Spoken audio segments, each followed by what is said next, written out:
Welcome to FRC Media News for Thursday, April 4th, 2019. I'm Keith Tebow. On tonight's program, local cable television programming like what we produce here at FRC Media faces an uncertain future. We look at how inmates pitched in to help with a painting project at the Lafayette Durfee House, and we look back at the Chamber of Commerce's annual Home and Garden Show held last weekend at Diamond Vogue. We'll have these stories and more coming up, but first let's check in with the news headlines of the week. We bring in the editor-in-chief at the Herald News, Lynn Sullivan. Lynn, welcome back. How are you? Good. How are you? I am well. There's a lot of little things sort of on the plate this week. First of all, of course, Fall River opened up one of the first recreational marijuana businesses. I believe it was the third or fourth in the state earlier this year. And there's an opportunity for at least 3 more to be licensed very soon. Do we have any updates on this? And, you know, it's something that the city looks like it's willing to invest in. Yeah, I mean, I don't have any updates right now. The state cannabis officials were meeting today at 1 o'clock in Boston, and they were going to look through all the pending applications. And Fall River had 2 on that list: Hope Heal Health and Greener Leaf. Now, the initial dispensary here in Fall River in the far south end, just south of the Tiverton line, have any of your reporters done any work with them in terms of how they've been doing thus far? Have they been open? Have they met some expectations or not? Believe it or not, we actually, one of the first days it was open, we sent our brand new reporter, Peter Jasinski, we sent him in with $20 and said, go ahead, just see what the process is like. And it was, you know, people seemed very happy. And I think that they had a very complicated rules of how the sales were going to go in the beginning, just because they were worried. I know some of the earlier places around the state had like very, very crowded, like super long lines and stuff like that, traffic issues. But it doesn't seem like that has been an issue in Fall River. I think they were ready. You know, it always sort of helps to not be the first one to open, right, because then you can sort of look at what happened to the others and how you could adjust your plan to fit a little better. So yeah, I mean, the reason why I ask is, you know, a lot of communities like to you know, get on the forefront of the next hot thing, and you know, for Massachusetts, obviously this is the next hot thing, and sometimes the expectations are need to be a little tempered from what may be reality. And I guess just as an example, I bring up the expansion of gambling. You know, there's sports gambling in Rhode Island now. They're the first in New England to have sports gambling, and from what we understand, based on reports in the Providence area, the sports gambling numbers in terms of revenue for the state are below what they had projected. So it's funny where, you know, these communities and states look like they're going to make, it's going to be a windfall of funds, and sometimes it hasn't transpired. So that's why I kind of asked if you heard of anything in terms of how the marijuana sales in Fall River has been developing thus far. Yeah, I agree with you. I mean, you always have to be wary when people sort of look at something as the savior. You know, this is just going to be such a huge amount of money, and it may be. You know, it's new and it's hard to predict, I guess. But I mean, pinning all your hopes on one thing's never a good idea. So right. Let's head to a couple of issues coming out of City Council subcommittees this week. The Committee on Economic Development and Tourism is looking at a proposed urban renewal plan for the city's downtown and waterfront areas. And I'm going to be upfront with you, Lynn. When I emailed you about our topics today, I kind of put tongue-in-cheek somewhat. Hasn't this been proposed for like the last 40 years in Fall River, a plan for economic development and urban renewal in the downtown and the waterfront district? What may be different about this one? It certainly feels like it. So, but I think that is actually one of the issues with this one. They're like, we've got to hurry up and get this approved, because otherwise it's going to be considered too old by the state. Like the data is too old, and I think they don't want to actually go back and re-get new data and take even longer. And I think, you know, everybody's very excited. You can see development already on the waterfront, and you can see things changing, and especially after the Route 79 project, you want to just see that expand and continue. And of course, you know, with South Coast Rail, the potential there. I mean, it's good to have this vision of how Fall River will look in 20 years. You just want to get going, though, you know? Yeah, there needs to be the plan in place. And I know for a period of time I was given a document from someone, and I was actually trying to find it a few months ago, and it was actually from Mayor Carlton Viveris at the time. Oh, wow. Had a plan for the waterfront in downtown, and the tagline was something to the effect of into the 90s and beyond. And that's why I said it's been this type of plan has been in the forefront for quite some time. But just some of the details here. It says both the plans outline the next 20 years of development of 198 acres on Fall River's downtown and 770 acres of the waterfront. Again, plans are great, but they need to be implemented and followed through, and that unfortunately has been an issue with the city of Fall River for some time. Elsewhere, in terms of City Council, a City Council Committee on Health and Environmental Resources looks like it wants the entire council to back a statewide plan to scrap plastic bags here in the Commonwealth. There are a couple of states nationwide. I believe California and Hawaii are two. I believe New York is looking to vote on such a plan to get rid of the one-use plastic bags that we get at the grocery stores. Looks like the City Council is looking to do something more to support a statewide effort than a local effort. Is that correct? Yeah, and when you think about it, it does kind of make sense. I know there have been individual communities that have banned them, but, like Steve Kamara saying, if Fall River does it, but say Westport doesn't, Somerset doesn't, Swansea doesn't, I mean, it's hard. People will go shopping other places or whatever. It makes it harder for the Fall River businesses. So I guess it does sort of make more sense, I guess, if the whole state banned it, then it makes it a little bit more of an even playing field for, say, all the grocery stores and all the Targets, the Walmarts of the world, And there is actually a bill currently before the state legislature. Fall River State Representative Carol Fiola has signed on to co-sponsor that bill, which would eliminate the plastic bag use. And also the bill has a backing of some 90 legislators. So we'll have to see what happens, if that will happen statewide. And then, there'll be an argument, Lynn, that people here in Fall River can go to Rhode Island, shop in Tiverton, right, and get plastic bags and bring them back. But it wouldn't be as widespread as if it was community by community. Elsewhere as well this week, the transfer station, the solid waste transfer station, which was touted by Mayor Correa a few weeks ago, looking to raise revenue again for the city. There's an article this week in the paper by Joe Good that's saying that the city's still moving forward with the plan, but there's quite a few obstacles still in the way, and it may not happen for close to a year. Yeah, well, I guess, when anything like this happens, there's like a permitting process and whatnot. The state environmental group is involved with, making sure that the site plan is okay. Then you have to have hearings and make sure that, I guess, public hearings so that other people can weigh in and stuff like that. So it's just like with any big project, I know it feels like such a long process, and it just makes you nervous because I guess the contract with BFI runs out in October, I believe. So it's like, will it be up and running by then? I don't know. And they did say, I guess Kathy Ann Viveris did say, they could possibly ask for an extension with Republic, but they haven't started any talks like that.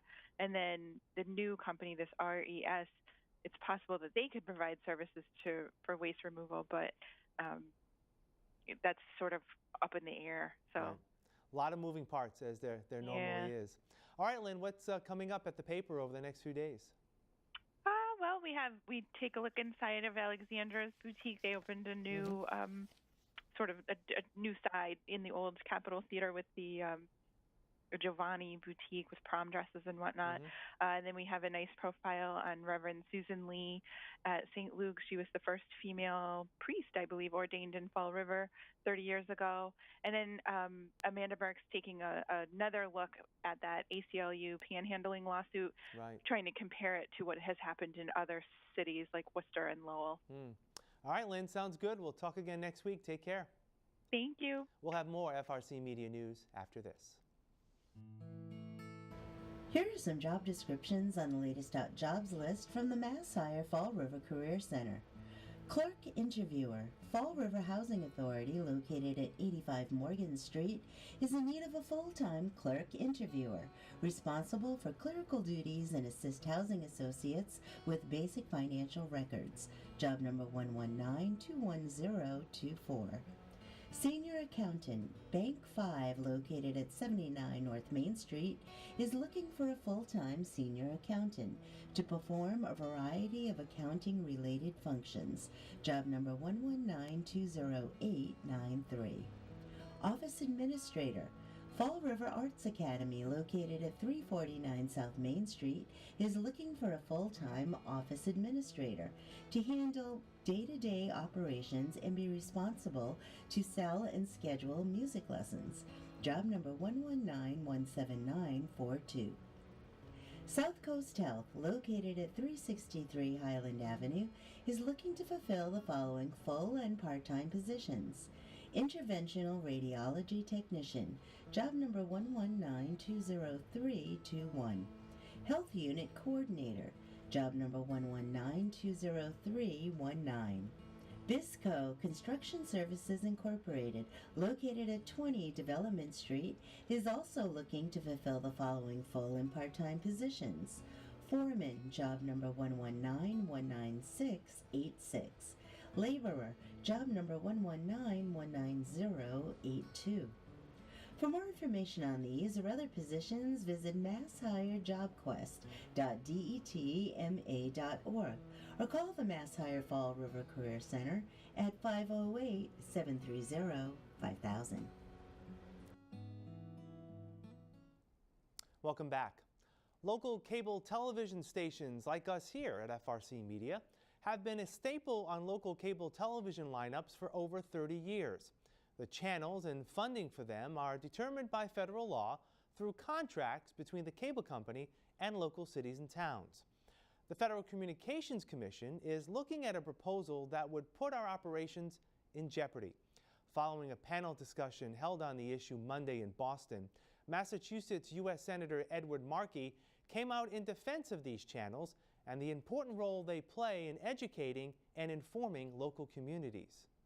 Under current law, towns and cities across the country and the Commonwealth are permitted to require, as part of the cable franchise agreements, the cable operators meet demonstrated community needs by setting aside channels for PEG stations. Yet, the FCC's current proposal would allow cable operators to assign a value to these channels and then subtract that amount and the value the operator places on any other in-kind contributions from the franchise fees the cable operator owes. What's in jeopardy for Massachusetts PEG stations? Potentially tens of millions of dollars in funding that otherwise would be used in the community. And as a result of these proposed changes at the Federal Communications Commission, local governments in Massachusetts and across the country would be forced to decide between supporting local PEG channels and supporting other critical institutions serving the public good, like schools and public safety buildings. That's a Sophie's choice, and it's just not right. The FCC would have you believe that community media is an antiquated ideal or a relic of a previous technological era, but they are simply ill-informed. Community media has evolved from its modest roots to become a staple in the fabric of the communities we serve, and its loss will be felt for decades to come.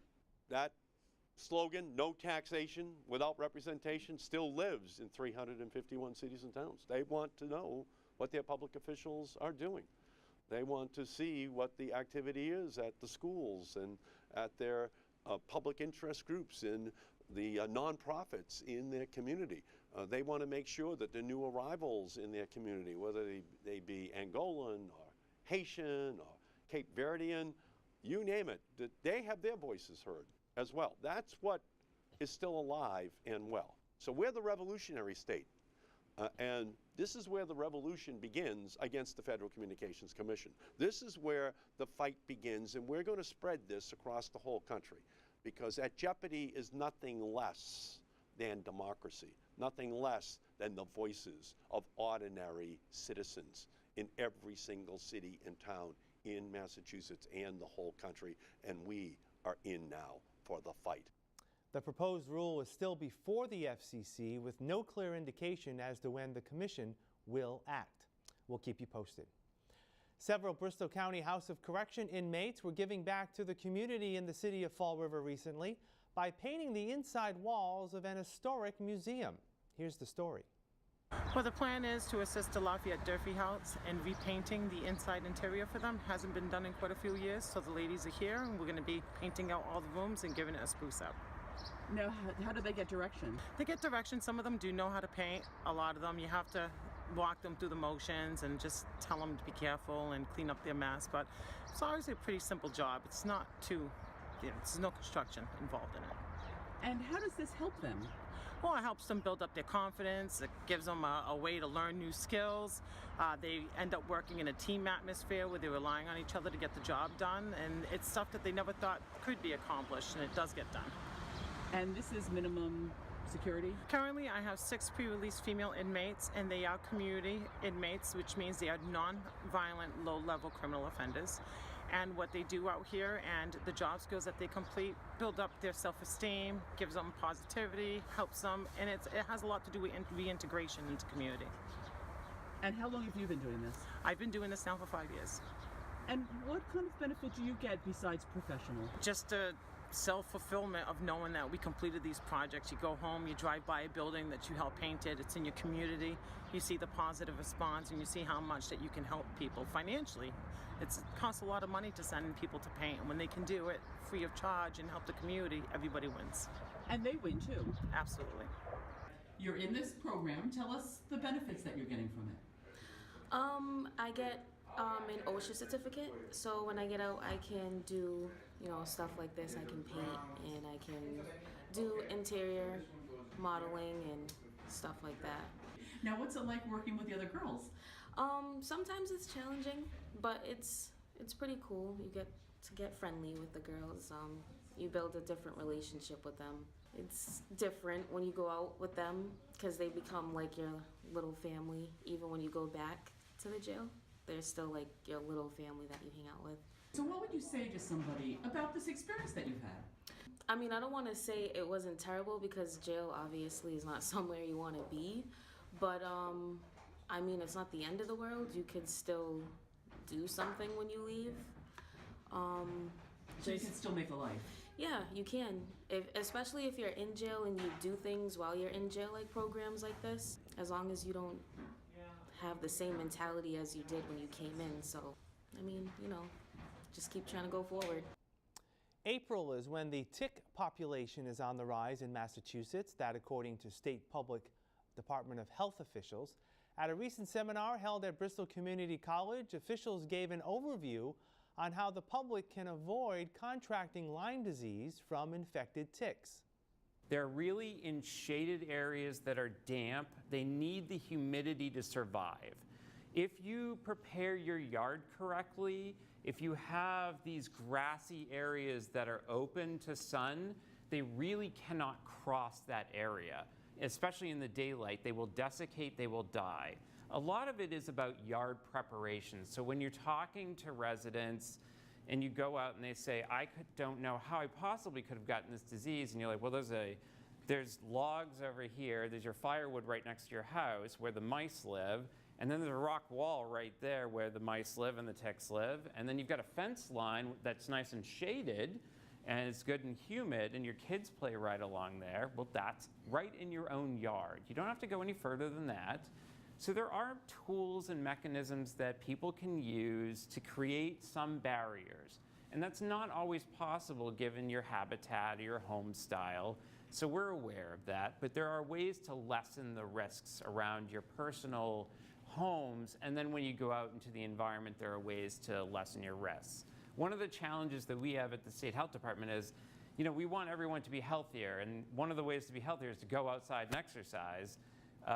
We don't want people getting afraid and staying in their house because they're worried about ticks, because don't think that when you're in your house, you're tick-free. If you have a dog, if you have two like I do, corgis low to the ground, they're basically like tick magnets. They just drag along the ground and the ticks attach to them, and then they're in your house. So if you have risk factors like ticks, even if you treat them appropriately, they can still bring them in your house. Nymphs are most active right now, early April through June, and then the adults are active later in the season. But you'll see the adults early in the year. They're going to take blood meals. They're going to lay their next batch of eggs. So, you know, there's going to be a lot this year. The conditions were perfect for them over the winter. It wasn't too cold.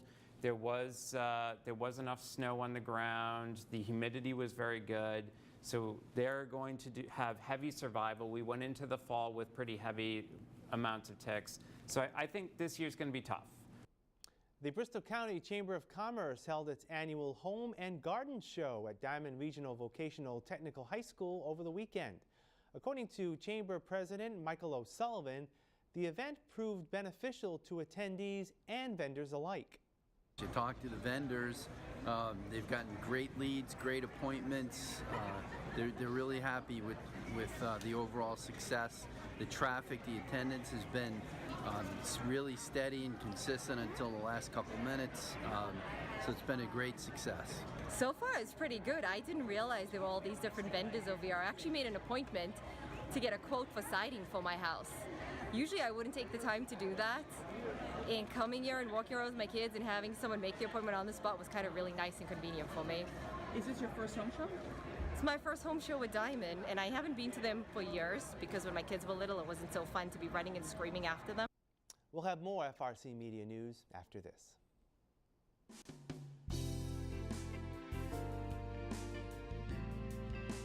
Hi, welcome to Hot Dogs and Cool Cats. Today we have this love right here. This is Penelope. Penelope is just over a year old. We're filming her in here today because she just got spayed yesterday. You can tell she's a little bit attention starved. She had a rough day. It's understandable. But as you can tell, she's very affectionate, very good cat. I've never seen her raise a paw at anybody, so to speak. Still in the range where she still likes to do a lot of playing. Not really a super cuddler right yet. Like she won't be a lap cat. At least not this early in her life. Definitely a little bit more active. She could do well in a home that has other cats in them, possibly other dogs, so long as they're not too rambunctious. Kids would do well as well. So if you'd like to soak up some of her love, come on down to 300 Linwood Street here in Fall River, Massachusetts at Forever Paws Animal Shelter. Today we have Nani. Nani is a 6-year-old American Pit Bull Terrier mix. She is quite something. Do not let her age fool you. She might be 6, but she acts like she is 2. She absolutely loves to play. Nani does well with other dogs. She likes playing with them and running around. She's very, very, very intelligent. She learns fast. So come on down to Forever Paws Animal Shelter at 300 Linwood Street in Fall River, Mass. and meet Nani. Finally this week, a cardboard canoe regatta sponsored by the Fall River Rotary Club, the YMCA, and Bristol Community College made a splash among the young people who participated in the event at the Y last weekend. The idea was for children aged 8 through 14 to handcraft cardboard canoes, then use them in the YMCA's indoor pool. Here's more. We want them interested in STEM activities, and in the past we've done things like underwater robotics.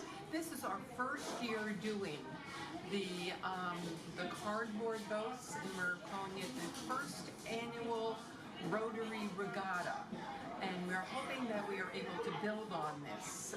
We're partnering with BCC and the Y, and the folks from BCC are absolutely fantastic. They're working with the kids, and BCC students are hooked up with middle school students, and it's just a great partnership. And we're looking forward to a great race this afternoon. That'll do it for this edition of FRC Media News. You can watch FRC Media News Thursdays and Fridays at 6 p.m. and follow us online at frcmedianews.org. For all of us here at FRC Media News, I'm Keith Tebow. Have a great week. We'll see you next Thursday.